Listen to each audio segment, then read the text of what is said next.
Ahoj, vítám tě u tohohle videa. A dneska si řekneme, co jak u sekačky, jak ji nastartovat, jak ji správně uchytit koži a prostě průběh toho sekání, co tu dneska máme na práci. Jde vidět, že to je kámo mega moc trávy, jo. Takže užijte si video. Jdem na to. No, zvedneme to. Vidíte tady tyto dvě místa. Tak, vezmeme a vlastně tady jsou háčky. Tu jsou háčky, kterýma to vlastně zachytíme za tu tyč a tím pádem to drží a můžeme to spustit.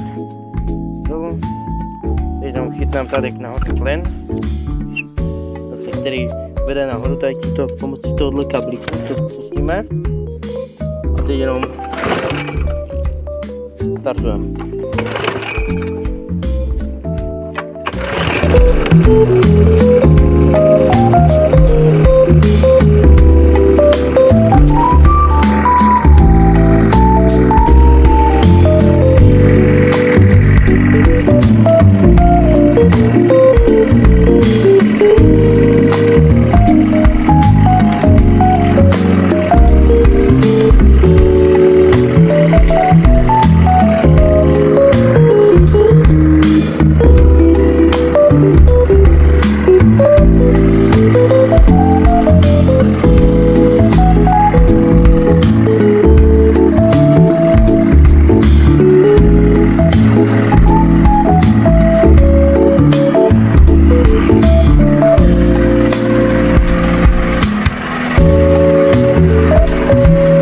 Tak, když máte plný koš, tak vlastně uděláte ten stejný postup, jak předtím, takže otevřeme,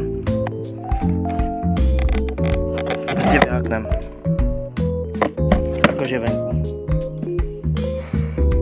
Tak a to by byl konec videa, já odnesu tento koš, jinak zahrada posekaná,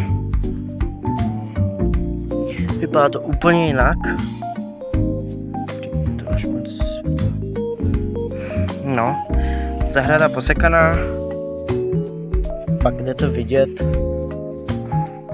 tak zase u příštího videa. A běž a jdi na tento kanál, odběr a napiš, co bys chtěl příště vidět na Robloxu jako za hru. Tak čau.